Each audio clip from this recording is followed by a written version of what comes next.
Thank you everyone for turning up. It's really nice to be here today. My name is Archie Graham and I've been at the University of Aberdeen since 2003.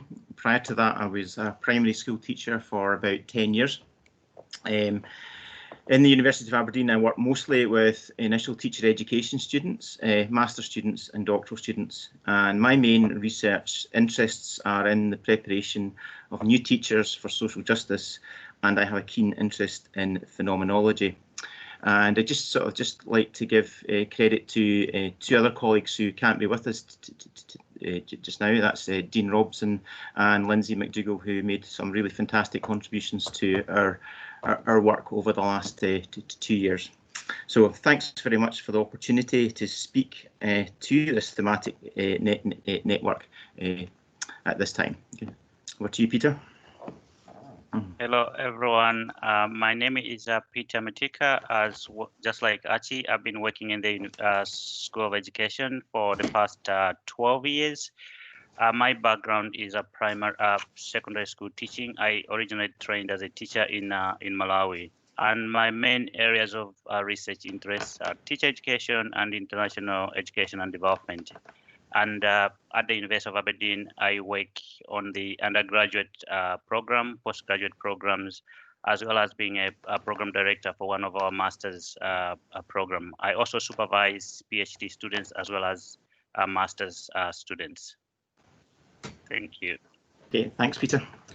Okay, welcome to this presentation from the University of Aberdeen entitled An Asset-Based Approach to Exploring Probationer Teachers' Lived Experiences of Learning to Enact Inclusive Pedagogy in Schools Located in High Poverty Environments. This study is part of a larger project supported by the Scottish Government and the Scottish Council of Deans of Education to research teacher education pedagogies and induction strategies to better prepare early career teachers to make a positive difference for communities with high levels of poverty. In Scotland, probationer teachers are those who have successfully completed their initial teacher education and are working towards full registration with the General Teaching Council for Scotland. The background to our study is that there is internationally an important policy drive to promote inclusive and quality education for all learners. Inclusive education viewed by governments as a way of contributing to the creation and maintenance of cohesive societies and responding to broader global challenges associated with, for example, poverty. Poverty is recognised and documented as being detrimental to academic attainment and an inhibitor to engagement with school. Teachers and teacher educators are viewed as important contributors in responding to increasingly diverse learner groups. And schools located in communities with high levels of poverty present further challenges for teachers and by extension for teacher educators that go beyond a focus on standard educational provision, with teachers in such schools taking on increasing responsibilities to help learners participate meaningfully in school. Yet it's well known that many teachers feel unprepared to work with diverse learner groups. Therefore, preparing and supporting new teachers to work inclusively with increasingly diverse groups of learners, including those from low socioeconomic backgrounds, is a dilemma facing teacher education in many countries worldwide. Okay. So, following Garvin, McLean and Petone 2016, we highlight in this slide several aspects of an asset-based approach that are relevant to our study. An asset-based approach provides a way to explore different ways of working to address inequalities in society. So, for example, it adopts a values-driven approach with regarding the structural, social and economic challenges or circumstances an individual may be confronted with. It also aims to unlock the potential of what people and institutions bring to a situation, and it promotes the mobilisation of assets and recognises the importance of being sensitive to context. To this end, our aims are to surface and build on what is already there in terms of what the probationer teachers can do. By identifying and making visible what's possible for probationer teachers, we hope it will be possible to mobilise these assets to support others interested in further developing approaches to inclusive pedagogy in their particular settings. Okay, a little bit about the Scottish context. Okay. In Scotland, the National Framework for Inclusion and the Scottish Attainment Challenge are two examples of current policy initiatives that underpin the promotion of inclusive education. The National Framework for Inclusion has been designed to ensure that all teachers and student teachers are appropriately guided and supported from the outset and throughout their careers towards gaining the required knowledge and understanding of inclusive education. The Scottish Attainment Challenge provides targeted funding and aims to raise the attainment of children and young people living in deprived areas to address what is referred to in Scotland as the equity gap between those growing up in poverty and those in more affluent circumstances. And the Scottish Council Deans of Education project, as we've already heard, is designed to enhance early career teachers' capabilities within the context of this attainment challenge. And this project adopts a collaborative practitioner inquiry approach involving 8 initial teacher education providers in Scotland to investigate and improve our practice as teacher educators. And this study presented here is part of that Scottish Council of Deans overarching project. Okay, a little bit about inclusive pedagogy. Okay, so inclusive pedagogy is defined by Florian and Black Hawkins, 2011, takes a socio-cultural perspective in learning and is concerned with achieving positive educational outcomes for all learners. It's underpinned by a commitment to address learner differences without marginalising or stigmatising learners. So inclusive pedagogy involves teachers responding to individual differences by extending what is available in the classroom to include all learners. The idea of extending what is ordinarily available to everyone in the classroom builds on the work of Hart, Dixon and Drummond and McIntyre 2004, which describes a way of being a teacher that rejects teaching practices where planned learning is differentiated for some based on preconceived judgments about learners' abilities. Inclusive pedagogy also requires practitioners to adopt a relational approach, working with others to remove what Pantek and Florian 2015 have referred to as intersecting barriers to inclusion. Now, this slide here focuses on the inclusive pedagogical approach in action. So it's linked to inclusive pedagogy, but it's designed to help with the research design that we use later. So the inclusive pedagogical approach in action framework was developed in response to the methodological problem of context as a confusing variable in researching inclusive pedagogy.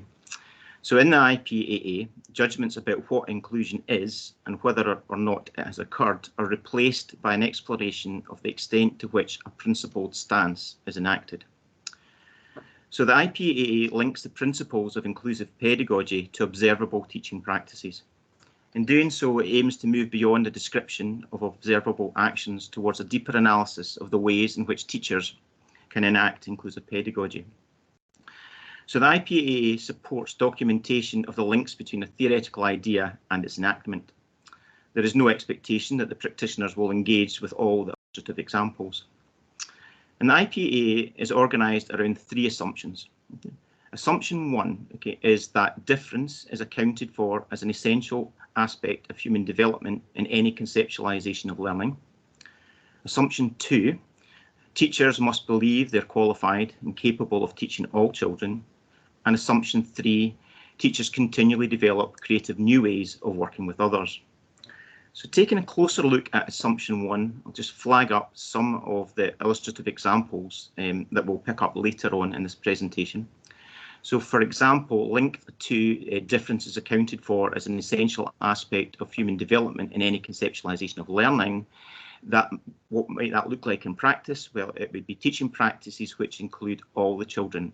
So the concept of everybody becomes a key tool in terms of how the teacher goes about their practice.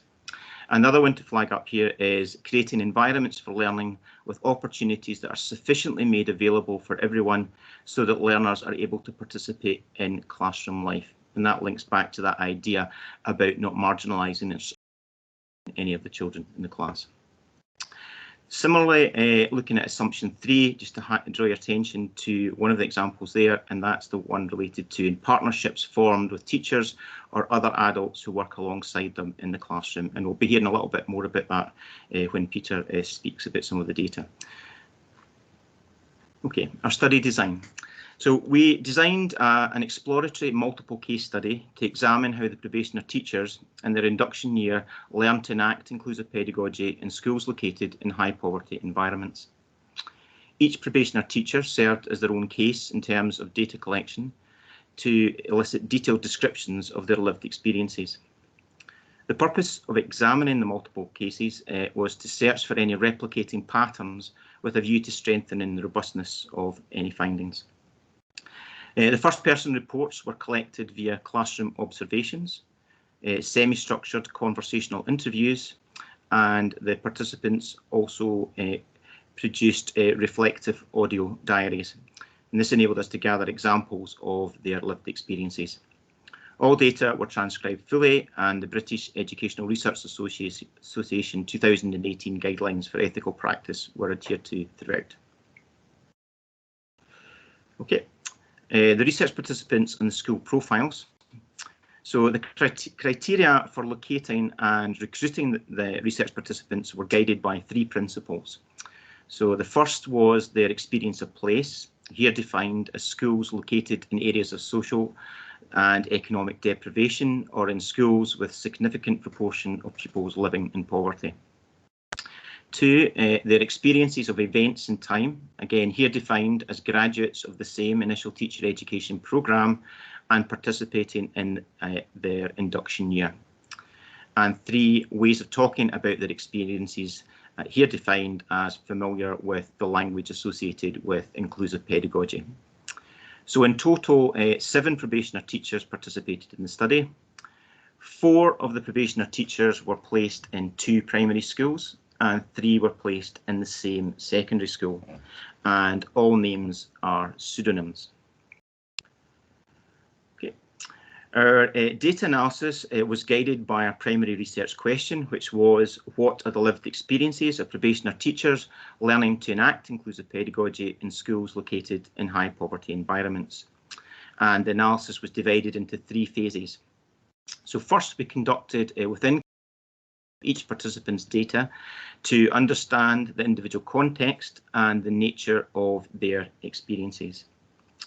Next, we constructed mini-case write-up summaries for each participant, and pertinent themes informed by the IPAA framework enabled us to surface and name examples of what the probationer teachers were able to do and to link these back to the key assumptions that were underpinning inclusive pedagogy.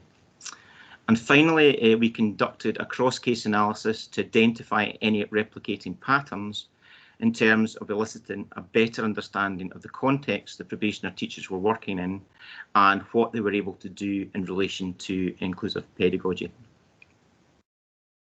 Okay, thank you very much, Archie, and thank you for highlighting the background to the study, the theoretical positioning, as well as the research design. So in this part of the presentation, what I'm going to focus on are some of the highlights of our findings. And as Archie has already hinted on, we are focusing on the assumptions, and we're looking at cases where all probationer teachers in the study demonstrated that they could enact these elements of inclusive pedagogy. So with regards to assumption 1, we found that 2 elements of the assumption were enacted by our probationer teachers. So teaching practices which include all children, and that our probationer teachers were creating environments for learning with opportunities that are sufficiently made available for every learner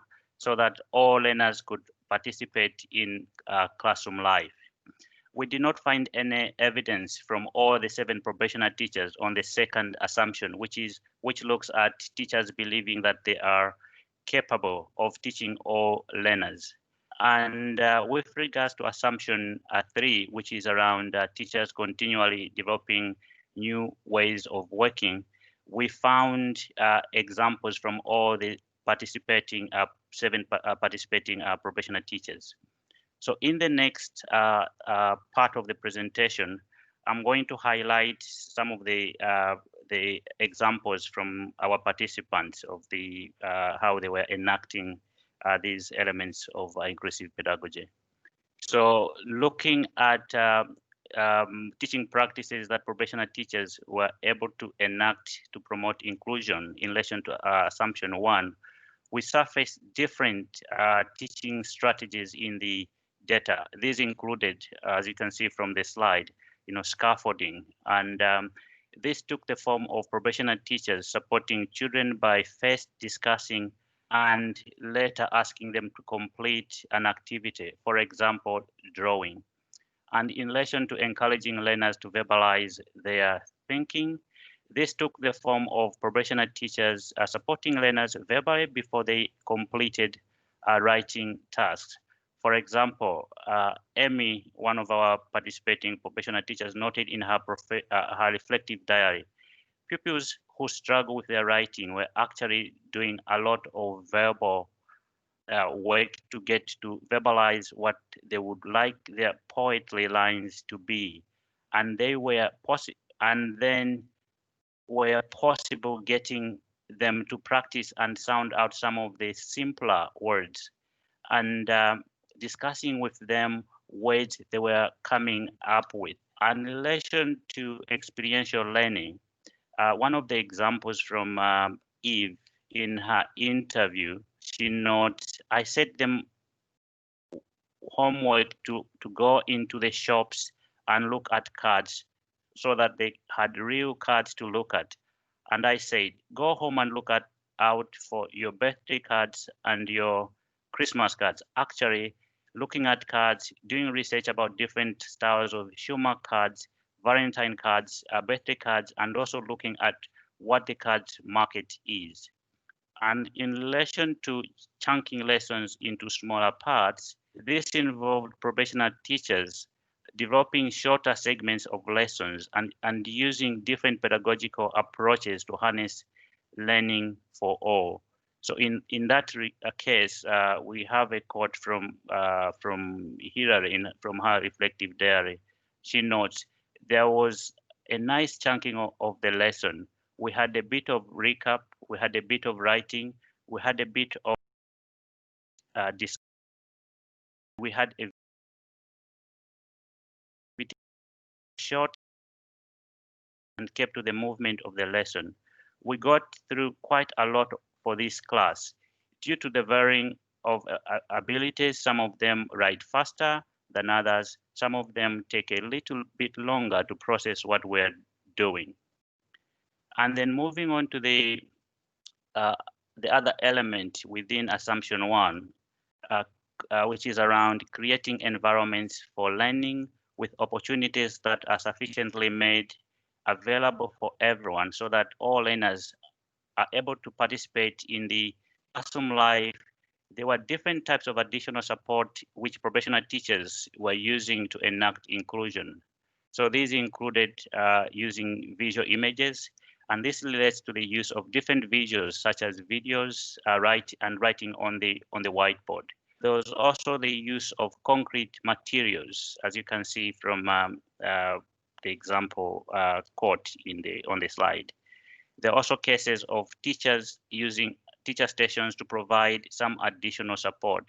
And this involves augmenting teacher station with worksheets stations for different learners. So we've got a quote from one of our participating probationer teachers, Helen, who noted in the first interview, she says, I do my teacher station along with the worksheet station together. So I'll be doing the worksheet alongside them, but now they become more independent. I let them do the worksheet by themselves once I've gone through it, so that them developing as children, they are now more grown up and they can do it by themselves. And then with regards to providing nurturing experiences, this entailed supportive and accepting children's mistakes as part of the learning process. So for example, Simon, one of our probationer teachers, in the observation, we note, I don't mind if you make mistakes. It is tricky. It is okay to make mistakes. We can always fix the mistakes and make it right. And then the other aspect related to the targeted use of teacher time, and this relates to supporting children through using teachers' time to harness on task concentration of learners. So Helen, one of our participating professional teachers, noted in the interview, my kids can't sit and do a long period of math, doing one thing at a time. So I find short 10 minutes, 15 minutes of concentration on one task, I get better results from their work. And from that, they end up getting more depth than they would if we were to sit and do a textbook work for 30 minutes. And we also found evidence of probation teachers providing enough time to support the pupils' understanding, as well as whole class reading and using technology to look up words that pupils do not understand. And then in relation to an aspect of assumption 3, which is around probationer teachers being able to work collaboratively at an interprofessional classroom level, we have a number of examples on that element. So, for example, we note from Amy's reflective diary transcript, definitely having a pupil support assistant within the classroom during the phonics and reading activities really helps. And then another quote from Simon's interview. He will be with me at the carpet, and then the pupil support assistant will be listening along to what is going on with the lesson. Then if there are pupils with thumbs to the side or thumbs down, I'll work with them while the pupil support assistant goes around and double checks everyone is getting on with their work, or if they've got any questions or anything. Usually I'll try and get up and round and make sure everyone is doing okay. And the final quote from Hilda's reflective diary, she notes, to make sure all the children were included, I tried to include the children who are not so confident with reading and writing by using my pupil support assistant to support that group and read through the questions with them. So to bring this presentation to an end, we've looked at some of the key insights emerging from our study. So our findings show that an assets-based approach coupled with an inclusive pedagogical approach in action framework can help identify some of the possible ways through which probationer teachers enact inclusive pedagogy in high poverty school contexts. And going back to the literature that we're using in the study, while the literature reports of many teachers feeling unprepared in working with diverse learner groups, that's Cochrane-Smith et al. 2016, our study provides a potential way for teachers to recognize pedagogical pedagogies that support meaningful participation for all learners. And by identifying and making visible what is possible for probationer teachers to do in terms of inclusive pedagogy, we hope our findings will be of interest to others wishing to mobilize these assets to support others interested in further developing approaches to inclusive pedagogy in their diverse school settings. That brings us to the end of our presentation, and just to thank you again for your attention, and we hope there's a Q&A session, and then if you've got any questions, we're happy to respond. Thank you. So thank you very much for this wonderful presentation. And here in Finland, we have the same problem that our newly qualified teachers, they feel very unsure about their skills. And then once they are in the classroom, they might do a very good job, but they feel unsafe. And I think that is something that we really should do something about in our teacher education program to provide the teachers who are graduating the thinking that they can manage the diverse classrooms? Suvi is speaking here. I raised my hand. I'm not sure if Janet will will give us permission to speak. But I was wondering, because I'm not a native English speaker, so it takes time for me to understand everything. Could you describe the asset-based approach with few more words, please? Yeah. Okay. Yeah. Sure. An asset-based approach was trying to move away from deficit thinking in terms of what student teachers couldn't do or what they needed to do, and we were really keen to find a different approach that would allow us to surface what they can do rather than what they're not yet doing. So the asset-based approach that we have adopted here, it actually comes from health education in particular, and it was designed to again address or provide an alternative way of approaching societal problems that didn't involve deficit approaches. So I think that's probably the sort of the best way to describe how we understand asset-based thinking. It's an alternative to deficit-based thinking. And the participants of the research, the pre-service teachers, they had gone through this kind of teacher education with you.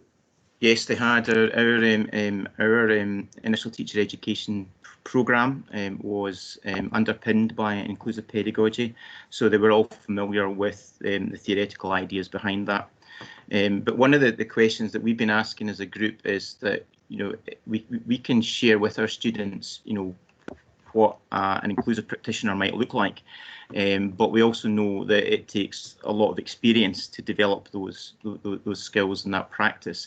So and there can be a big gap between where the student teacher sees themselves and that sort of, you know, polished practitioner.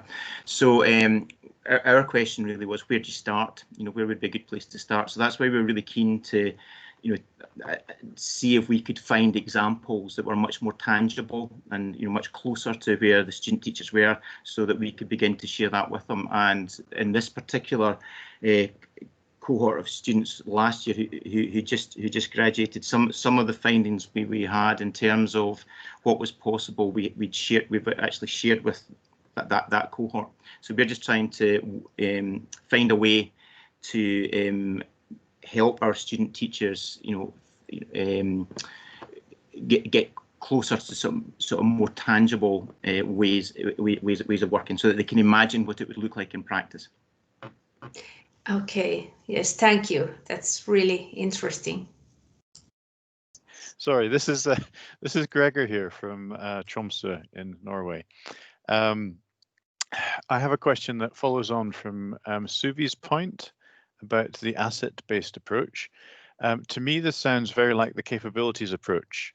Are you familiar with that, and how does it compare? Could you discuss this a little? Capabilities approach is not something I'm familiar with, unless Peter's.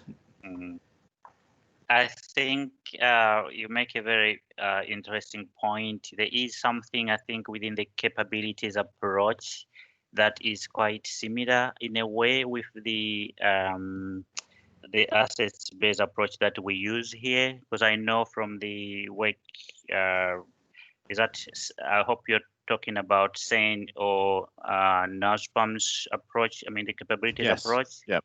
Yes, yep. I think there are some similarities in some ways in their conceptualization of you know, what people are able to do, and how that, you know, can be harnessed in terms of maybe improving their practices further. Okay, great. Yeah, thank you. That's. Gregor, could I ask, did you see similarities between those two approaches, or did you think they're quite different? No, I do see similarities. Oh. I do see similarities. I think they're quite quite similar sounding. I was just curious as to whether you'd explored the theoretical side at all there, but no worries if you haven't. But I think it might help some of the others in the group to understand the asset based. Yeah, that's great. Thank you. I didn't raise my hand, but I will continue with the same topic as Gregor, because I was thinking that in Finland we nowadays talk much about positive pedagogies. Are you familiar with that? Positive pedagogies. Mostly it has been used among the pupils or students in comprehensive schools, but nowadays it's widening also to concern higher education. So I think that it's really important that we understand that supporting the students, no matter how old or young they are, it is important to support them so that they can believe in themselves. Yeah. So thank you. I don't know about I haven't come across that concept as you put it, positive pedagogies, but I think it is quite an interesting one where you're looking at, the abilities, the potentials maybe in the learners. So as a teacher, you are, doing everything possible to make the learning happen by, I guess, taking that approach of, believing in the learners. I hope I'm understanding you correctly, Yes. or if not, Yeah. Because it's quite a big difference when you look at teacher education traditionally, how the supervisors and the lecturers have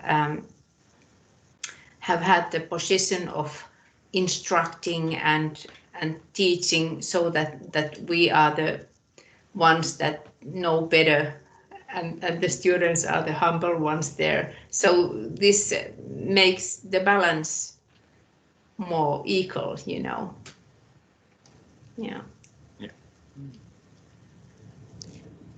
And is there anything that is maybe written on the positive pedagogy that you might share with us, just to to develop to enhance our understanding from your end?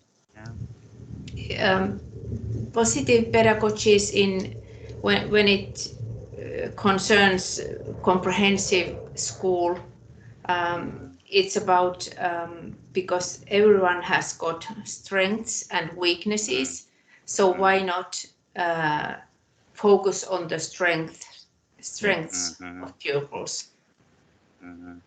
So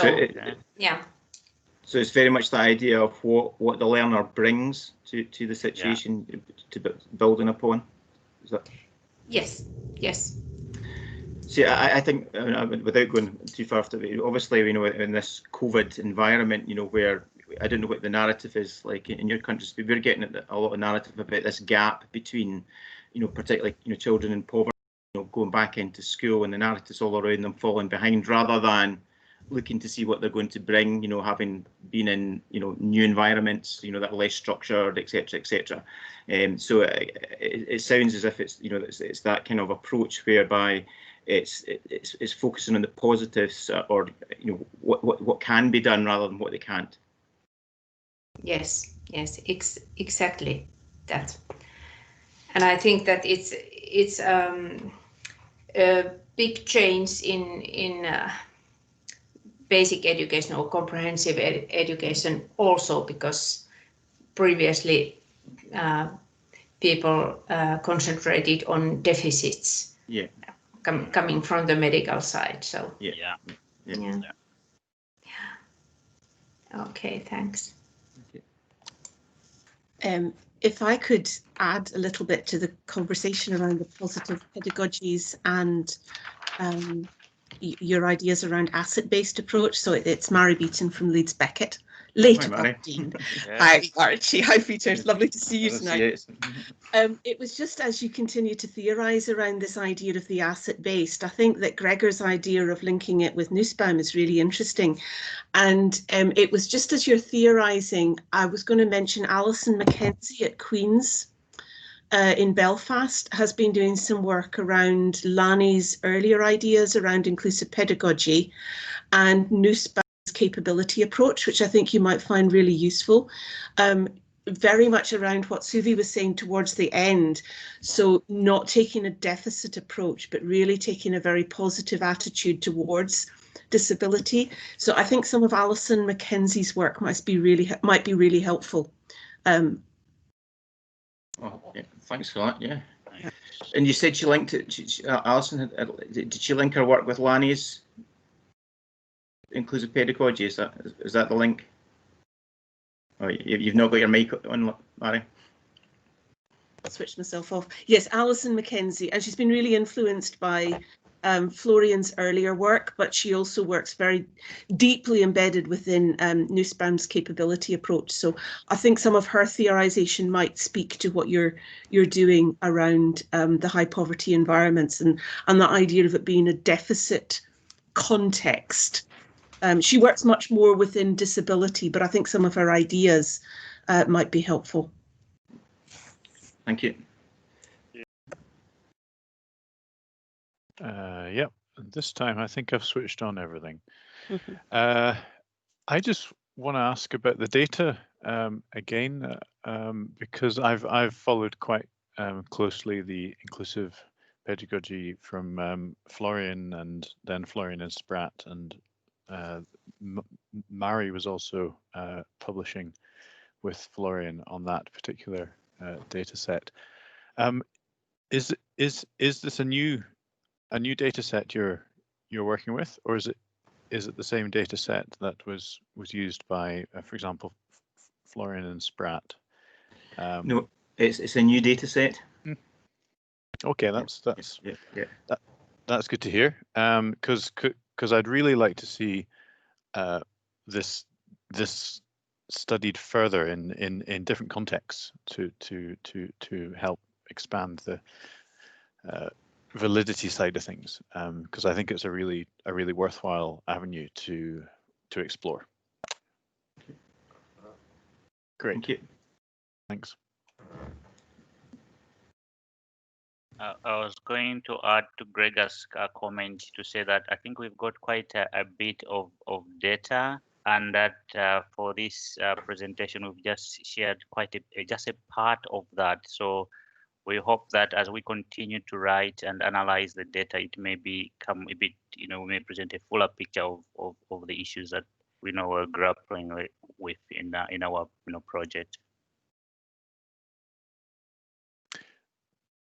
That's good to hear. Could you show us your research question once more, please?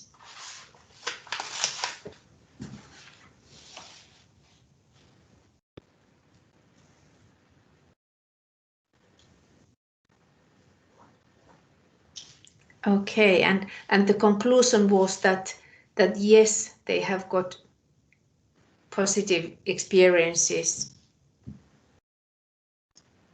Yeah, it was what we were trying to do was was understand that the context in which each of the participants was working in, with a view to trying to surface positive aspects of inclusive pedagogy. Yes. So do you think that you could draw some conclusions on the effectiveness of your teacher education approach, that asset-based approach? What we're trying to, that's what we're trying to do in the next part of our study. So the students who experienced the benefits of the insights we were able to gather from this particular cohort are now out in schools. So we're in the process at the moment of trying to recruit some of them to see if the contribution has been beneficial to them.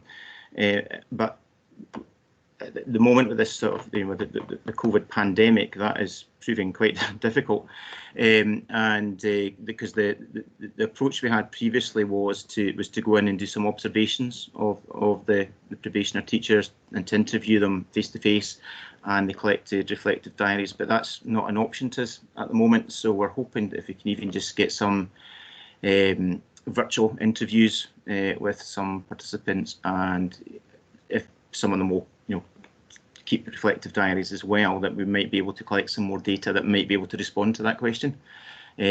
So we're trying to be as optimistic as we can, but at the moment it's proving quite difficult to get people to participate. Okay, yes, I see. Okay, thank you. Any other comments or questions to Aberdeen? I think that you have really interesting data, and as I said, our teachers, when they graduate, they feel that they are not prepared to work with diverse students. So this is very important as well, so that we can point out what are the student teachers or the newly qualified teachers assets to work on that kind of environments. Yeah. Yeah. Okay. So Gregor, please. There we go. So sorry, just to build on what you said, Tuya, because we here in Norway have similar experiences with our newly qualified teachers. I'm part of a study here that's following the first cohorts of a new integrated master's teacher education program. And we've been following students since 2011 as they come through being training and then out in practice.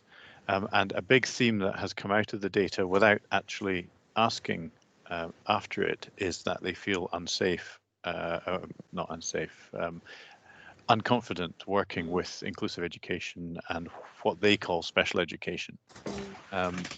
So I'm really interested and pleased to hear that you guys in Aberdeen are still working with this. I think it's a really worthwhile avenue to explore, as I mentioned earlier, and I hope at some point our data can be compared at some point in the future. That would be really interesting. So yeah, thank you both for a really interesting presentation tonight. Okay. Thank you, Gregor. Thank you. Thank you. Okay, thank you everybody to joining us this evening, and thank you for those who will join to listening to recording. And thank you, Peter and Archie. It was great to hear your presentation, and I hope that everybody has a nice night or evening ahead. Okay, goodbye.